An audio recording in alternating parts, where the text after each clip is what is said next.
નમસ્કાર મિત્રો, સ્વાગત છે તમારું અમારી યુટ્યુબ ચેનલમાં। આજના સમાચાર વિશે વાત કરતા પહેલાં જો તમે અમારી ચેનલમાં નવા છો તો નીચે લાલ કલરનો સબસ્ક્રાઇબ બટન આપેલો છે તેને દબાવીને બાજુમાં રહેલા ઘંટડી બટનને પણ દબાવી દેજો, જેથી મારા આવનારા તમામ વિડીયોની માહિતી તમને મળતી રહે। આજના સોના ચાંદીના ભાવ વિશે વાત કરીએ તો સોના ચાંદી પર મોદી સરકારનો મોટો નિર્ણય।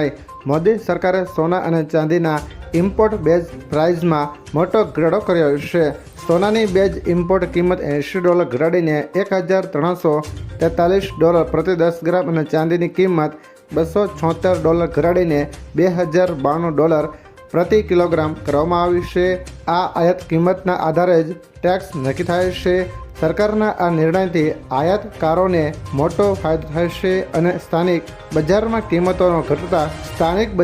કિંમતો ઘટતા ગ્રાહકોને પણ રાહત મળી શકે છે।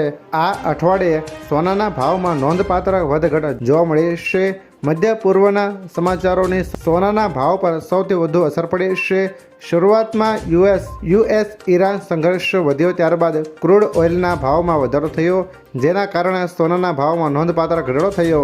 ત્યારબાદ ટ્રમ્પે ગુરુવારે રાત્રે ઈરાન પર આયોજિત હુમલાઓને અટકાવી દીધા અને થોડા દિવસોમાં શાંતિ કરાર થવાની જાહેરાત કરી।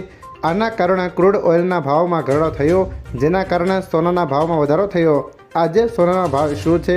ગુડ રેટર્સના મતે દિલ્હીમાં 24 કેરેટ સોનાનો હાજર ભાવ શનિવારે બપોરે 1,49,230 પ્રતિ 10 ગ્રામ પર પહોંચી ગયો, જે શુક્રવારના બંધ ભાવની 3,410નો વધારો છે।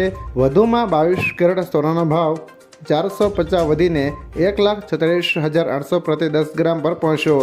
દરમિયાન 18 કેરેટ સોનાનો ભાવ 430 વધીને 1,11,960 પ્રતિ 10 ગ્રામ પહોંચ્યો। સોનાનો ભાવ 10 દિવસમાં સોનાના ભાવમાં 10,000નો ઘટાડો થયો છે। શું 15 જૂન પછી સોનાની ખરીદી ફરી શરૂ થશે?